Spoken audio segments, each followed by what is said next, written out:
Hello and welcome to the Wellness Connection podcast. I'm your host, Fiona Kane. Today I'm actually going to be talking about suicidal empathy or kind of compassion and what happens when we have compassion in the wrong places or it goes the wrong direction.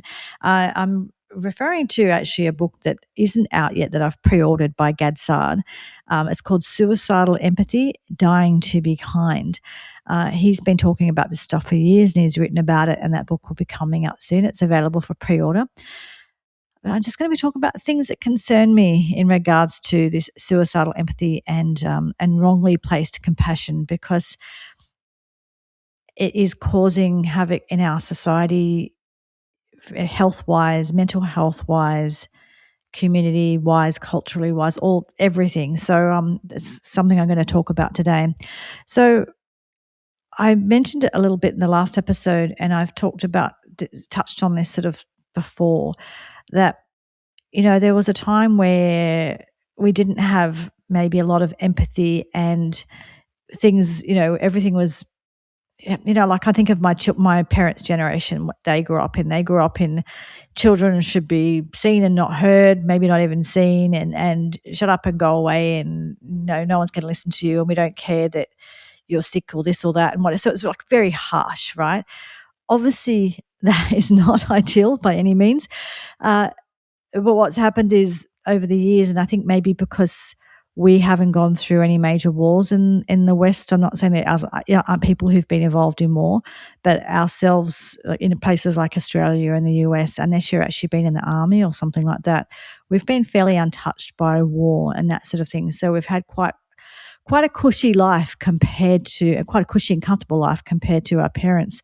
And I think what it's done is it's allowed us to get soft. It's allowed us to and I think we've forgotten, like we just don't know our history or have forgotten our history. And it's allowed us to come up with some really, really silly ideas. And, they say that sort of things go around and around again, they do. So we've seen this rise of socialism and Marxism, and we've seen it happen before. Well, like it's what happened in Venezuela, right? But we saw it happen many years ago. I mean, Hitler's party was the socialist party initially, right? So what we do know is that socialism, like I'm not talking about some socialized medicine or some socialized, like a safety net for people. We have that in Australia. I get that. So I'm not against some socialist principles within a functional capitalist society. What I'm talking about is a full-on Marxism, full-on socialism, full-on communism, which is, over 100 million people have died from that around the world. Haven't we figured this out? We remember Auschwitz, and we remember World War II, and although even now people are starting to say none of that was true. Anyway, people are going so stupid. And that was horrific and it was terrible and it was awful. But we don't remember that 100 million people have died due to socialism and communism. We need to remember these things. We need to know these things, right? So what I see happening is the new version of Marxism. So it used to be all just about rich and poor. So it was basically the elites versus the poor, and it was not too hard to see the situation there. And the poor people rise up and say that's enough is enough, right? Fair enough. Although it didn't turn out very well. Look at the USSR.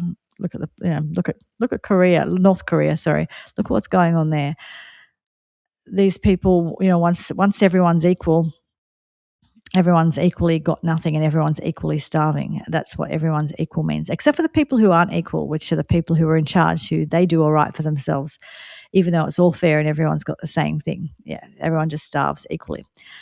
But what I'm seeing happening now, that what Marxism has turned into is more about identity politics as opposed to kind of rich or poor, that kind of thing.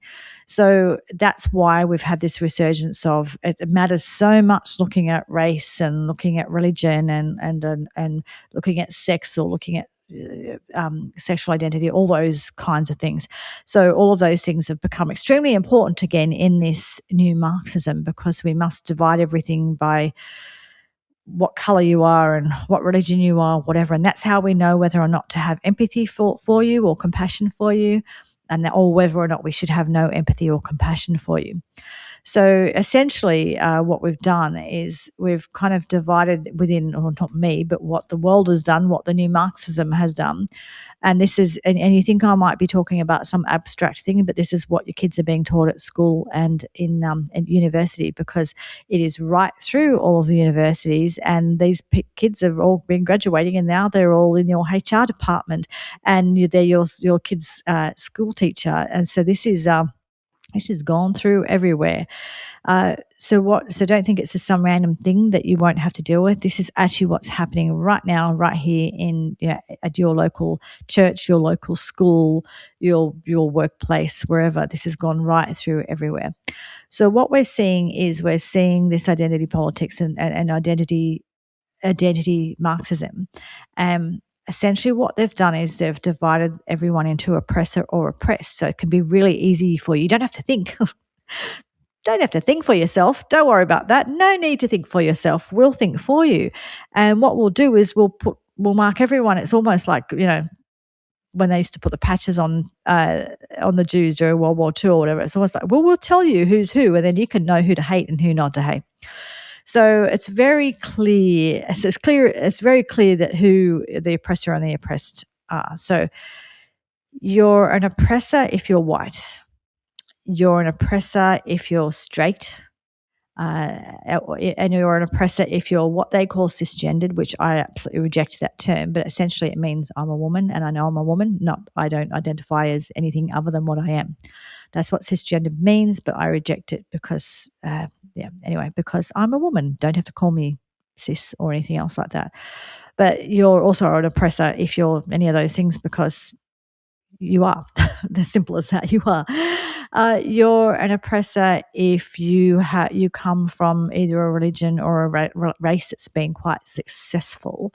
So the example of that is Jewish people. Jewish people have been quite successful. They're very smart and very good in business, and they're very successful. And the only way, in the minds of the Marxists, the only way that you could be successful is if you've got something, it's because you took it from me. Simple as that, right? So you can only have stuff because you took it from somebody else, because you lied and you cheated. There's no other reason. See, so if you've got stuff, you're bad.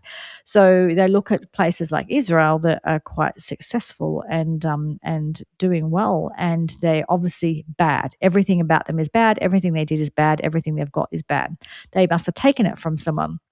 They look at somewhere like Gaza where they've got nothing, and because they've got nothing, they assume that they're good. They're good people.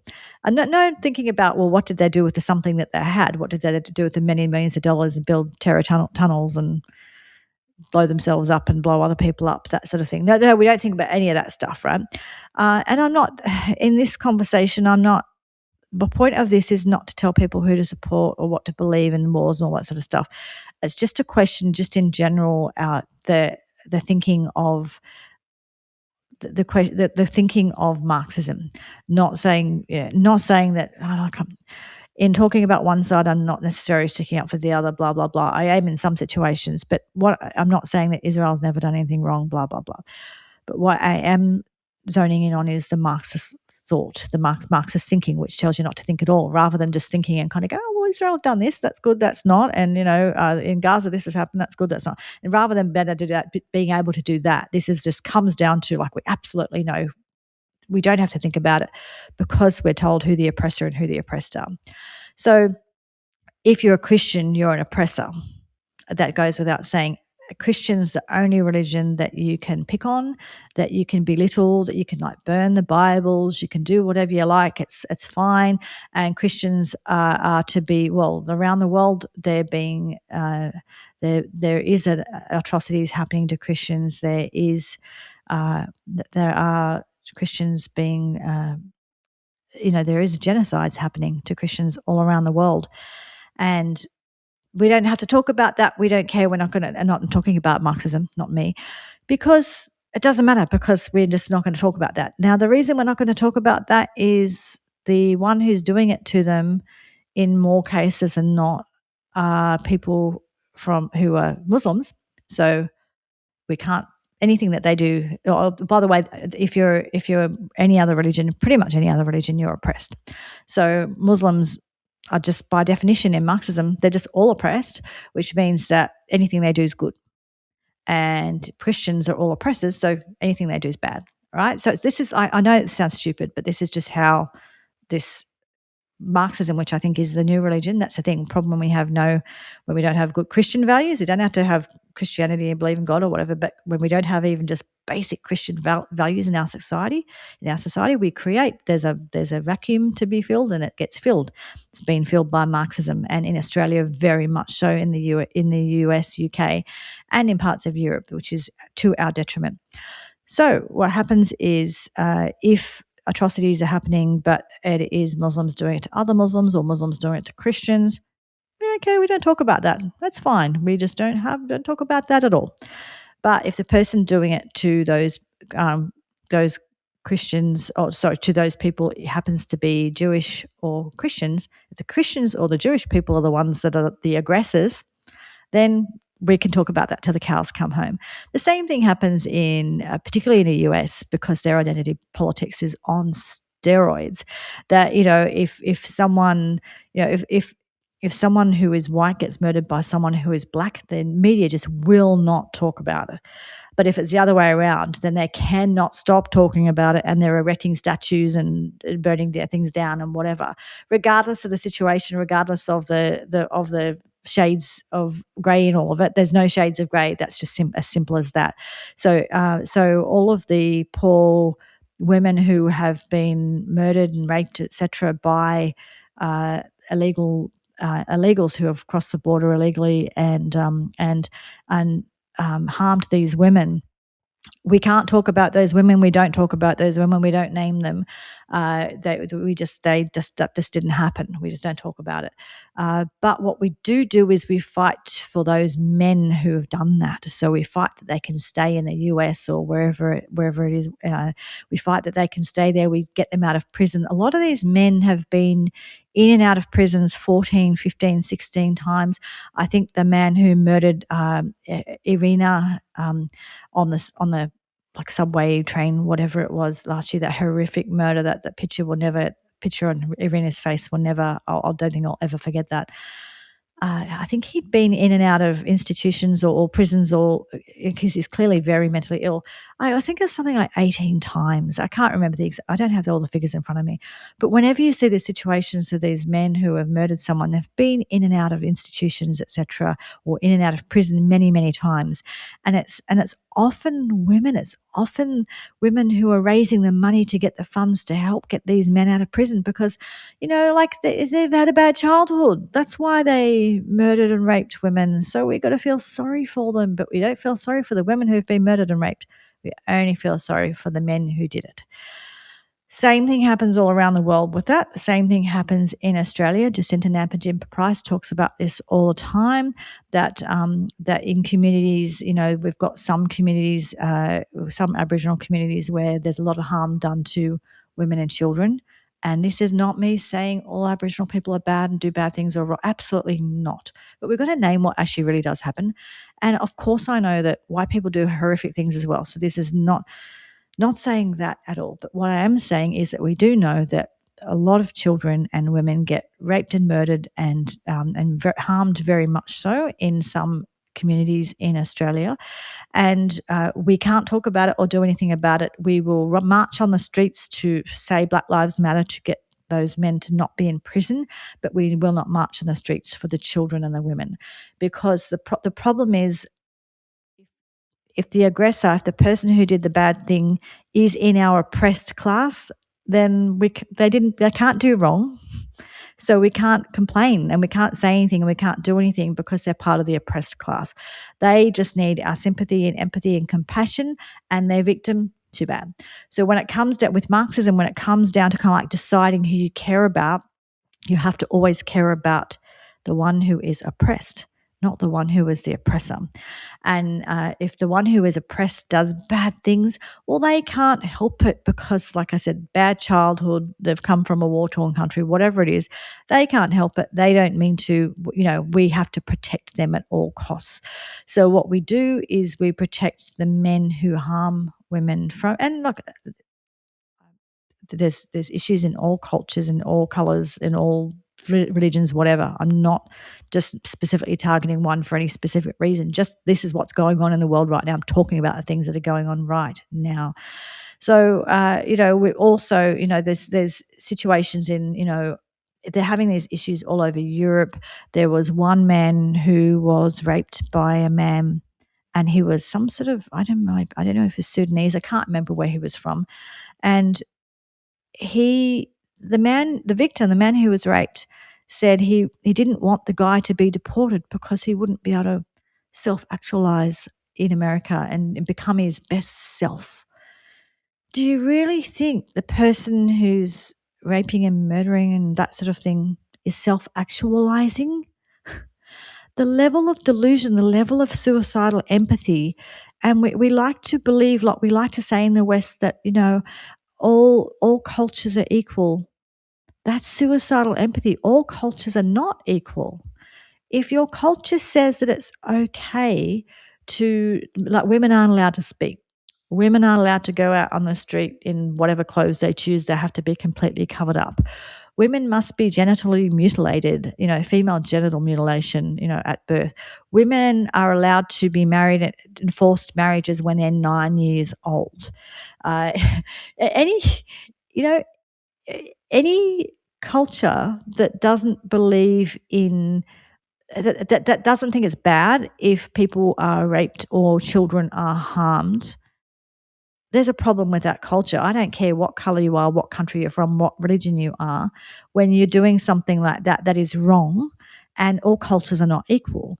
So what we fail to understand in the Western world is we think that people are the same as us, and we think that people are going to self-actualize, and we think if that person, if we get them out of jail for the 20th time, they're going to heal and they're going to become better. It's not always the case. Some people have different cultures, different beliefs, and some people are just evil. And we need to understand this in our society. With our suicidal empathy, we're just not seeing evil where it lies. And we're seeing evil in places where it doesn't exist, or it doesn't exist anywhere to the extent that we think it does. So, other examples is, like in the US, they dress up, the women dress up in the Handmaid's Tale's outfit Handmaid's Tale outfits to show how, Trump has taken away all their rights. The only right that he has taken away, and he didn't take it away because the Supreme Court did it before he got back in. But the only right that they're missing out on is that not every state accepts abortion up to 9 months. And essentially in the US, you can go and get abortions in other states, blah, blah, blah. Now, you can argue that, that's fine. You can argue about your opinion about abortion and the length of time, etc. And the thing about the US is it was created so that they could do it state by state, and that was the whole idea. So essentially that's just gone back to the states, and Trump's left it alone. Other than that, he's taken no rights from women. But they really believe he has, and they go out and march, and then when they ask them what rights they've lost, the only right they can think of is they can't have abortion to 9 months, depending on which state they're in, because there's many states where you can do that. But they honestly just don't. They think that they've lost all their rights. But then when the Iranian women are out on the street, literally a genocide, literally being murdered and attacked for fighting for their own rights, those American women won't stand up for them. But they won't stand up for the Iranian women who really are living in Handmaid's Tale, who really are living in this atrocious, terrible time. So we don't see the people who really are living that life. We don't stand up for them. We don't defend them. Not if the person doing it to them is someone of one of the holy religions that can't be argued with, or the holy countries that we can't argue with. We just will not see the victims where they really are. We will not see the persecution and the women being harmed where they really are. We see it where it isn't. So, you can like or dislike Trump or have arguments, political arguments about what is or isn't going in the US. That's fine. Go your hardest. But thinking that the US, the women have no rights and they live in handmaids. First of all, if you can go out on the streets and march and say all those things, you know that you're not living in a dictatorship, right? Because you survived saying it, right? As opposed to the women who are getting murdered over in Iran for taking off their hijab, etc. So we don't see the victims where they really are. And then we see victimhood where it isn't. We're creating ourselves, we're into victims, and we're not seeing real victims, and we're not helping real victims. The same thing, at the October the 7th is that either what happened in Israel on October 7th, either it didn't happen, or if it did happen, well, they deserved it because, that's freedom. That's called freedom fighting, raping women and killing babies and things. That's freedom fighting, and that didn't happen to them. So we went through the whole Me Too movement. It was believe all women, and I at first when Me Too kind of got started, I thought, yeah, okay, good, I'm part of this because I grew up in an era where lots of awful things happened to women and it was acceptable. So yeah, the idea of it is good, but then it's believe all women. Not if they're Jewish. No, you're not going to believe them. Not if the one who did it to them, not if the person who's harmed them is in our oppressed category. We can't pick on anyone in the oppressed category. So if the person who harms you is in the oppressed category, we cannot defend you or stick up for you or feel sorry for you or do a march for you or hold a vigil for you. But if you get harmed by a white person, by a white straight guy, well, then we're going to help you. We're going to love you. So it's we cannot see the real victims anywhere. We see victims where they don't exist. We create victimhood where it doesn't exist. I honestly think that where a lot of people out on the streets who are, I think that a lot of people think the civil rights. This is a civil rights time of our times. A lot of the things they're standing up for, a lot of things they're standing up for just don't exist. But they're not seeing what does exist, which is the persecution of women in Iran. They're not seeing the real fights that are going on in the world. It's suicidal empathy to think that it's good to support a child to change their sex, which you can't do. We call it gender affirming care. And like those words, if you say the word gender affirming care, to me, what that sounds like, and to me, what would be compassionate and empathetic, is helping that child to be comfortable in their own body. Because what we do know is that usually when they go through puberty, that cures any of those issues. And if that doesn't cure the issue, what we do know also is that 60 to 80% of something of these children who go through this thing and think that they're in the wrong body, they do so because either they've been taught that by someone or because they've been sexually abused. They've got other comorbidities. It could be that they are on the spectrum and they get a bit obsessive about, or very obsessive about, certain things. It could be that many of them have been harmed in some way or abandoned in some way. They come from the foster system or whatever it is, right? So they're the issues that need to be dealt with. So if you told me that, if gender affirming care, to me, if it was this compassionate, wonderful thing, that would be actually helping that child know that they're safe and that it's okay and they can stay in the body that they're in, and their body that they're in it's a good thing, and that they're beautiful the way they are and it's natural the way they are, and teaching them how to be comfortable in the body that they're in. But gender affirming care is affirming them in the opposite body that they can't ever have, no matter how much surgery or how many hormones. You just get creating a lifelong medical patient and a lifelong battle for them with the body that they were born in. And we call that gender affirming care. And now we were screaming about female genital mutilation when I was a kid. And I remember reading all the books about how terrible it was that was happening in certain countries in the world and in African countries, etc. Now that's okay because, of course, the people who are doing that are all part of the oppressed, so it's okay doing that now. And not only that, we do it ourselves in the name of gender affirming care. You couldn't no, if you had told me 30 years ago or 20 years ago, even 10 years ago, this would be true, I wouldn't have believed you because it is a clown world. What we do is at the moment, if, when I was growing up, if a man came into your change rooms and, opened up his trench coat and was doing all sorts of things or wanting you to watch him or see certain things, that was considered to be someone who was crazy and someone who was bad, and you ring the police. Now you ring the police, and if he's in a women's change room or whatever, you're the one that gets marched out and you're the one that gets arrested because you're a bigot, because, essentially now any man can just say he's a woman.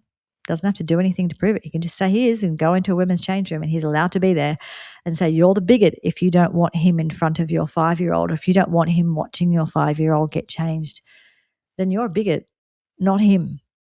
So in our move to be all caring and be compassionate, what we really, really put above, instead of caring about women and children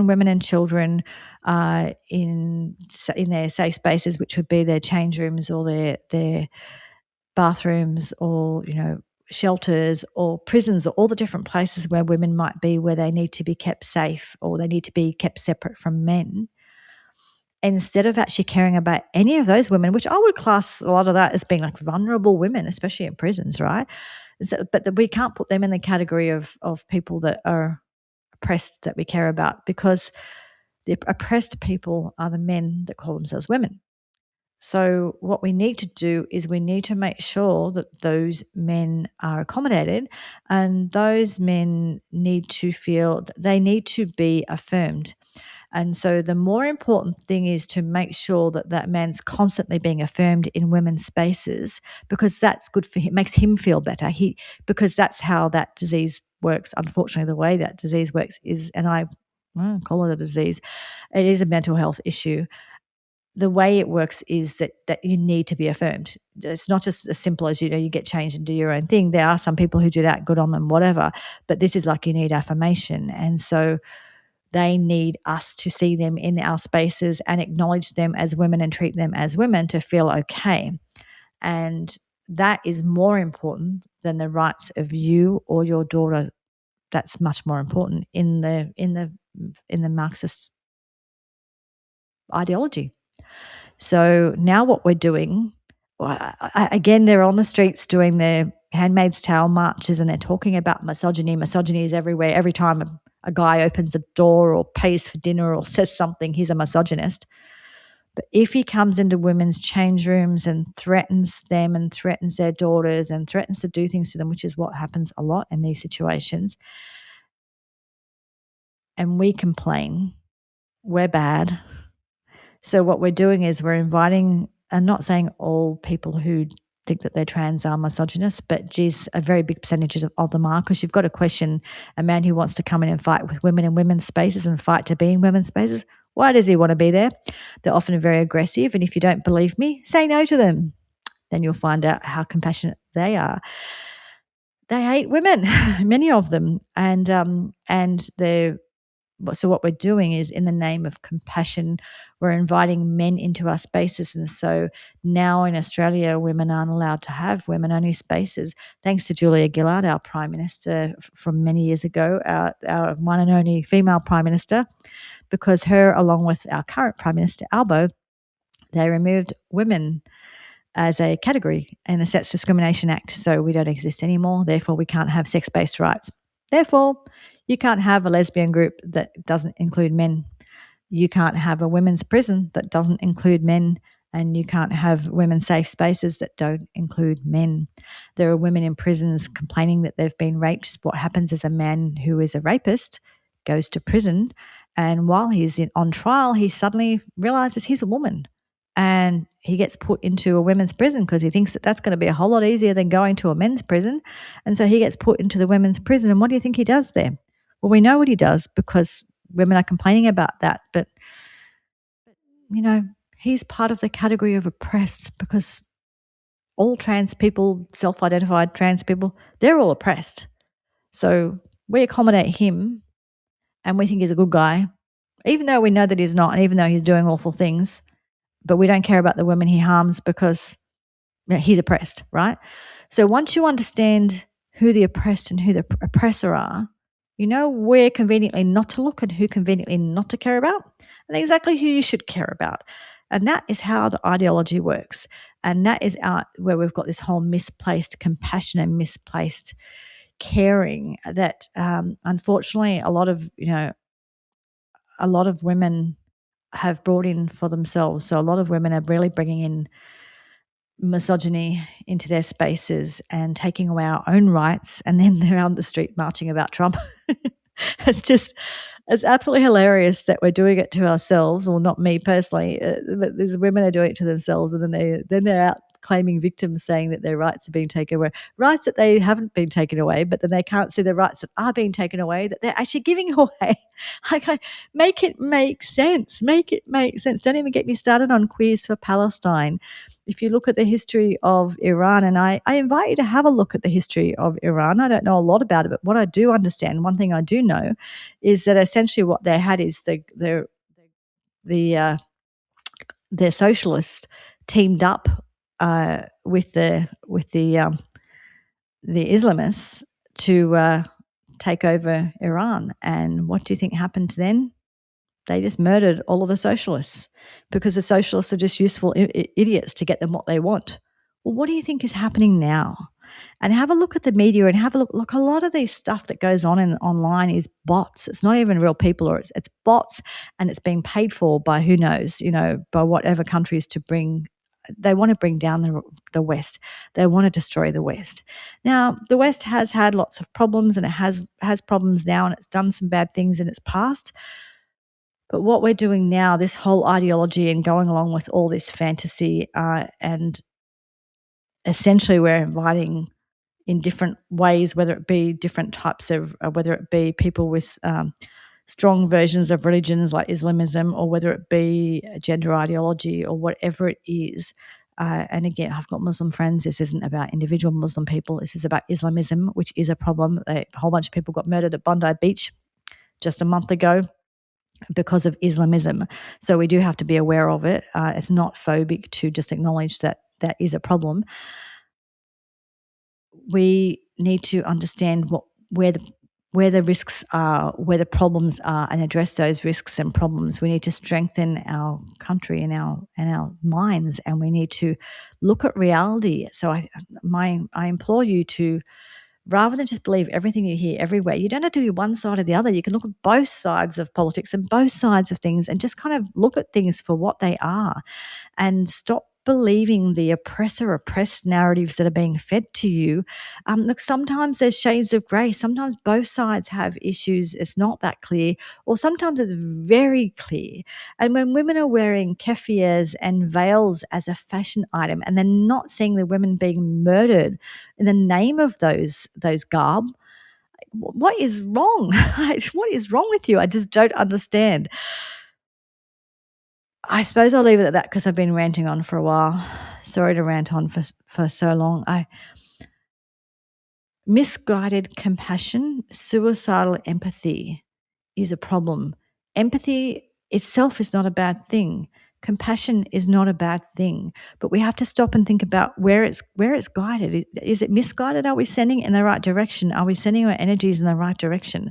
And the way I see it at the moment, based on this Marxist agenda, we are totally missing the point in a lot of places, and we're empathizing and giving compassion where it doesn't need to be, and with people who are, and it's not even wolves dressed in sheep's clothing, because it's wolves dressed in wolf's clothing. They don't even have to pretend that they're good. They just have to be part of the group that's the oppressed. And that's all. So it's not even wolf in sheep's clothing. It's actually wolves in wolf's clothing. But because they've got the oppressed badge on them, they're good. It's mad. Honestly, I think this Marxism is it's like it's become a religion, and it's an ideology that it is like Scientology or something like that. It's some sort of cult. I think we've got to stop our cult thinking and start thinking for ourselves again, and having conversations. And whether or not we have arguments or conversations, debates, that's fine. We just need to talk about stuff, right? I'm just like shooting the breeze here, talking about stuff. These are conversations that need to happen, and this is just really just me talking about what I have observed. Am I right about everything? Probably not. Am I wrong about everything? Probably not. But I'm observing a whole bunch of things that are concerning me, and this is what I'm bringing to you. Anyway, I will leave it there. I like to have, this is real conversations about things that matter. This stuff matters. And if you think that this is just something that's going on in the US, so I don't need to worry about it, what's Trump got to do with Australia, or blah, blah, blah. It's so much, it's actually all through our society. And start looking around, you'll see it there. This ideologies, and if we're all silent, if we let them silence us, it's only going to get worse. Anyway, that's me for today. Please like, subscribe, share. I'd love to have your feedback. Look, I'm just interested in having genuine conversations. So if you want to have genuine conversation, then have feedback with me. Let me know where I'm right or wrong or what your thoughts are. Okay, I'll talk to you again next week. Thank you so much. Bye-bye.